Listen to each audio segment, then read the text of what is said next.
Le communiqué officiel du Vatican était sobre et bref.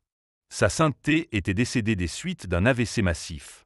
Les drapeaux furent mis en berne dans le monde entier et des millions de fidèles se rassemblèrent pour prier. Pourtant, dans l'ombre des couloirs de la curie romaine, le cardinal Burkhard savait que cette version des faits ne correspondait pas à la réalité. Il avait secrètement demandé une autopsie discrète à un médecin légiste suisse. Les résultats furent sans appel. Des traces infimes de toluène diisocyanate, un neurotoxique rare, avaient été détectées dans les tissus cérébraux du défunt pape. Ce poison sophistiqué provoquait des symptômes identiques à ceux d'un accident vasculaire cérébral, mais agissait en réalité comme un puissant paralysant respiratoire. La mort survenait en moins de 30 minutes après l'ingestion. Pendant ce temps, à Ouagadougou, le président Traoré réunissait en urgence son conseil restreint de sécurité. Sur la table en acajou de son bureau présidentiel trônaient 3 objets qui n'auraient pas dû se trouver là. Une note écrite en latin sur du parchemin authentique portant le sceau personnel de François. Une clé USB protégée par un boîtier en ivoire sculpté. Et une pièce de monnaie ancienne à l'effigie étrange représentant des clés croisées surmontées d'un sabre. Traoré fixa longuement ces artefacts avant de prononcer des paroles qui glacèrent l'assistance. Ils l'ont assassiné pour ce qu'ils savaient. Le ton était calme, mais chaque syllabe résonna comme un glas. Les dossiers que le pape lui avait confiés contenaient des informations capables d'ébranler les fondements du pouvoir en Afrique et en Europe. Le médecin légiste suisse disparut 48 heures après avoir remis son rapport. Son appartement genevois fut retrouvé vide, sans signe de lutte, mais avec une étrange odeur d'encens persistante. Au même moment, à 5000 km de là, un prêtre missionnaire français était abattu devant son église au Malipoint dans sa main crispée. Les enquêteurs retrouvèrent un fragment de parchemin identique à celui que Traoré conservait dans son bureau. 2 vérités coexistaient désormais. Celle officielle, d'un pape emporté par la maladie.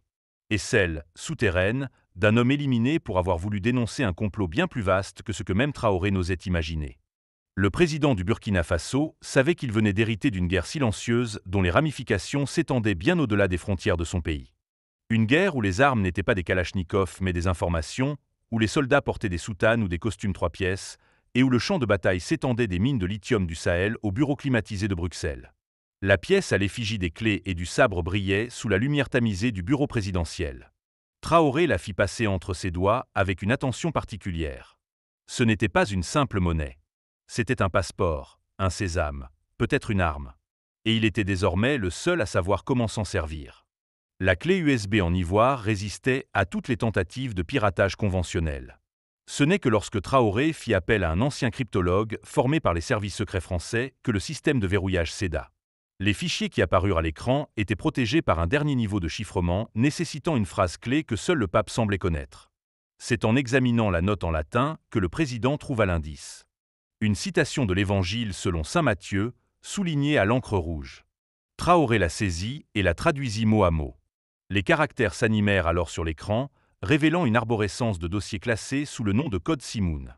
Le premier document était une carte interactive du Sahel sur laquelle pulsaient des dizaines de points rouges.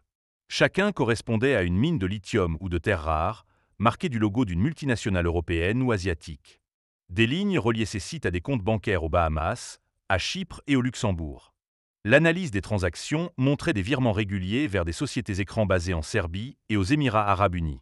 Le deuxième fichier contenait une série de photographies prises par des missionnaires en Afrique centrale. On y voyait des convois militaires escortant des camions miniers, des entrepôts remplis d'armes automatiques estampillées de numéros de série effacés, et surtout des visages. Des officiers russes en tenue civile discutant avec des chefs rebelles locaux. Des diplomates européens visitant des sites d'extraction illégaux. Des membres du Parlement africain signant des contrats sous la surveillance de gardes du corps armé. Mais le plus explosif se trouvait dans le 3e dossier. Une vidéo datant de 3 mois plus tôt, filmée en secret lors d'une réunion à Bruxelles. On y reconnaissait le PDG d'un géant minier français, un ancien ministre des Affaires étrangères allemand et un consultant en sécurité connu pour ses liens avec le groupe Wagner. Leur conversation était sans équivoque.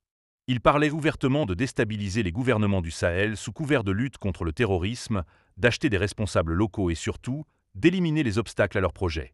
Le mot pape fut prononcé à 2 reprises. La première fois avec mépris. La seconde avec une inquiétude palpable. Traoré comprit alors pourquoi François avait risqué sa vie pour lui transmettre ces informations. L'Église possédait depuis des années un réseau d'informateurs à travers l'Afrique, des prêtres, des religieuses, des médecins missionnaires qui documentaient silencieusement les exactions. Le pape avait systématisé cette collecte et découvert l'ampleur du complot. Sur une feuille volante glissée dans le dossier, une liste de 12 noms était accompagnée d'une annotation manuscrite. Les 12 apôtres. Traoré reconnut immédiatement 3 hauts fonctionnaires de l'ONU, 2 banquiers internationaux et un célèbre consultant en géopolitique souvent invité sur les plateaux télévisés. Le dernier fichier était un message vocal enregistré par François lui-même, quelques heures avant sa mort. Sa voix était fatiguée mais claire. Il parlait d'une opération baptisée Dragon des Sables, prévue pour le 15 mai 2025, date à laquelle un coup d'État simultané devait renverser les gouvernements du Burkina Faso, du Mali et du Niger. Le silence qui suivit la fin de l'enregistrement fut rompu par l'entrée brutale d'un garde présidentiel. « Monsieur le Président, nous avons un problème. Le système informatique du palais vient de subir une cyberattaque massive. Et nos services viennent d'intercepter une communication satellite confirmant l'arrivée à Bamako d'une équipe de mercenaires russes. » Traoré éteignit l'écran d'un geste sec. Le dossier Simoun n'était plus une simple collection de preuves. C'était une bombe à retardement dont le compte à rebours venait de commencer.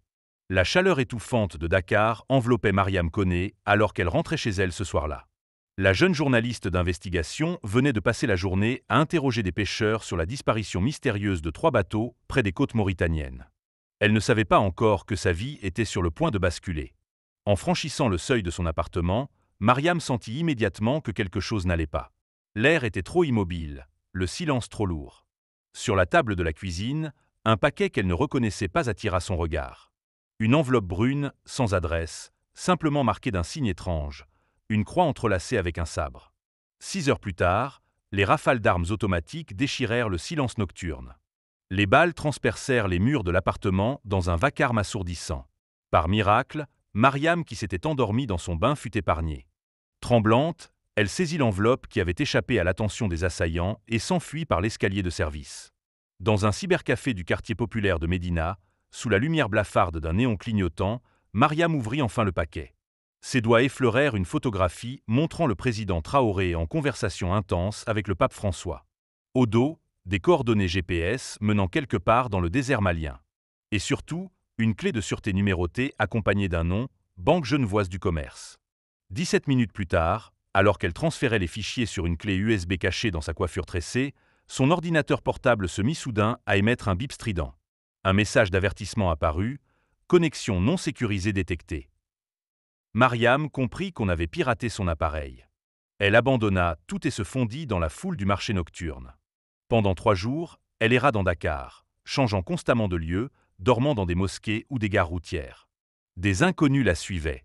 Un homme en costume trop élégant pour le quartier. Une femme qui prétendait vendre des tissus, mais dont les yeux scrutaient trop attentivement les passants. Le salut vint d'une source inattendue. Dans un petit restaurant de poissons, un vieil homme lui glissa discrètement une carte de visite. « Va chez les sœurs de Saint-Vincent de Paul », murmura-t-il avant de disparaître. « Demande sœur Clémence. Dis-lui que tu viens de la part de l'évêque aux mains brûlées. » C'est ainsi que Mariam se retrouva dans un couvent discret de la banlieue dakaroise, où des religières au regard perçant l'aidèrent à prendre contact avec un réseau clandestin de l'Église. Un réseau que le pape François avait personnellement mis en place pour protéger les lanceurs d'alerte. Alors que la Jeep quittait Dakar sous une pluie battante, emportant Mariam vers une destination inconnue, elle serrait contre elle la clé de sûreté et les documents volés. Elle ignorait encore qu'elle détenait désormais la preuve d'un scandale qui ferait trembler les chancelleries occidentales et les palaces du Golfe. La dernière pièce du puzzle que le pape avait sacrifié sa vie pour protéger. La nuit tombait sur Ouagadougou lorsque le président Traoré reçut l'appel qu'il redoutait. La voix à l'autre bout du fil était méconnaissable, déformée par un brouillage numérique, mais le message était clair. Ils ont localisé la journaliste. Traoré savait qu'il ne pouvait plus compter sur les canaux officiels. Les ambassades étaient surveillées, les communications gouvernementales compromises, et certains membres de son propre cabinet lui mentaient. Il activa alors un protocole conçu des années plus tôt, lorsqu'il n'était encore qu'un officier rebelle luttant dans l'ombre. Dans une chambre forte dissimulée sous le palais présidentiel, il ouvrit une vieille valise en cuir. À l'intérieur, un émetteur radio crypté, une liste de contacts écrits à la main, et une photo jaunie montrant un groupe de jeunes soldats souriants. Parmi eux, un homme au regard perçant qui n'était autre que le cardinal Burkar, alors simple prêtre missionnaire. 3 ordres furent donnés cette nuit-là. Faire sortir Mariam du Mali par le réseau des monastères coptes, la seule voie encore sûre. Préparer une contre-attaque médiatique en cas de disparition forcée du président. localiser l'origine de la fuite au sein même du gouvernement. Pendant ce temps, dans un entrepôt abandonné du port de Dakar, 4 hommes en costume sombre fouillaient les affaires personnelles de Mariam. Ils ne cherchaient pas seulement des documents. Ils recherchaient une clé.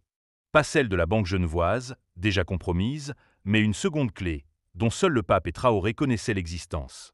À Rome, le cardinal Burkhard recevait une visite inattendue. Un prêtre africain, souffrant visiblement de fièvre, lui remit une petite boîte en bois contenant une hostie consacrée. « Pour votre messe de ce soir, monseigneur », murmura-t-il avant de s'évanouir. À l'intérieur de l'hostie, un microfilm révélait les noms des 12 traîtres au sein de l'ONU, accompagnés de preuves irréfutables. Mais les ombres se resserraient. À Genève, un banquier lié au dossier fut retrouvé mort dans son bureau, un verre de whisky à moitié vide posé près d'une note manuscrite. « Désolé pour les dérangements ». À Bamako, un convoi de mercenaires quitta précipitamment ses quartiers, se dirigeant vers la frontière burkinabé. Traoré comprit alors qu'il ne s'agissait plus seulement d'un complot économique. C'était une guerre de l'ombre, où les armes étaient l'information et le silence, où les soldats portaient des costumes 3 pièces ou des soutanes, et où la seule règle était ne pas être celui qui meurt en dernier. Il regarda la pièce de monnaie posée sur son bureau, celle que François lui avait remise. Ce n'était pas un simple symbole. C'était un transmetteur. Et il était temps de l'activer. La nuit était encore longue et les ombres, contrairement aux hommes, ne dormaient jamais. Le vent du désert soulevait des tourbillons de sable autour de l'ancienne église de Tombouctou.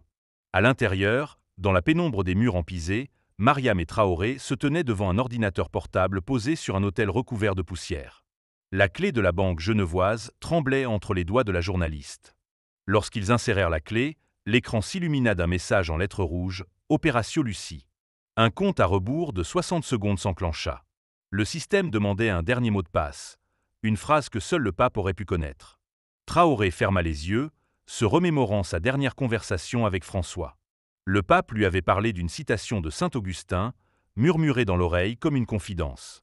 Il la prononça à voix basse, « In tenebri lux mea », dans les ténèbres, ma lumière. L'écran s'anima aussitôt, dévoilant des centaines de fichiers classés par nom de code. Des vidéos de surveillance montrant des transferts d'armes. Des enregistrements audio de conversations compromettantes entre ministres européens et chefs rebelles. Des contrats miniers falsifiés portant des signatures reconnaissables. Mais ce qui glaça le sang de Mariam fut le dernier dossier, intitulé « Chute libre ». Un plan détaillant une série d'attentats prévus dans 5 capitales africaines, devant servir de prétexte à une intervention militaire étrangère. La date cible, le 15 mai. Dans 3 jours. Un bruit de moteur au dehors les fit sursauter. Traoré entr'ouvrit la porte décrépite. À moins d'1 kilomètre, une colonne de véhicules blindés soulevait un nuage de poussière. Le temps manquait. Le président sortit alors la pièce de monnaie que François lui avait remise. D'un geste précis, il en détacha le revers, révélant une minuscule puce électronique. « Ce n'est pas une simple pièce », expliqua-t-il en la connectant à l'ordinateur. « C'est un émetteur satellite qui diffuse sur une fréquence spécifique, 8725 MHz. Toutes les preuves vont être envoyées à 6 médias internationaux et aux Nations Unies. » Un message apparut, transmission en cours, 12%. Les premiers coups de feu claquèrent au loin. Mariam sentit ses mains devenir moites. 25%. Les moteurs des véhicules grondaient maintenant distinctement. 48%. Traoré tira son pistolet d'ordonnance et se posta à la fenêtre. Quand la transmission atteindra 80%, prend l'ordinateur et fuit par la porte arrière. Suis le lit asséché de la rivière sur 300 mètres. Un homme t'attendra avec une moto. 72%. Les premiers impacts de balles frappèrent les murs de l'église. 85%. Mariam arracha l'ordinateur du socle de pierre au moment où la porte d'entrée volait en éclats. Elle n'eut que le temps d'apercevoir Traoré, debout comme un rempart vivant, faisant feu avec une précision mortelle.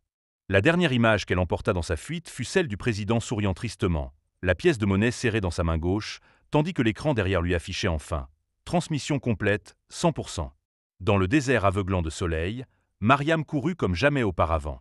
Derrière elle, l'église explosa dans un geyser de flammes et de pierres. Mais la vérité, elle, était déjà en route vers le monde entier. La clé des abîmes avait enfin ouvert la porte. Et ce qui en sortirait changerait à jamais le cours de l'histoire africaine. N'oubliez pas de vous abonner à notre chaîne et de liker cette vidéo pour nous soutenir.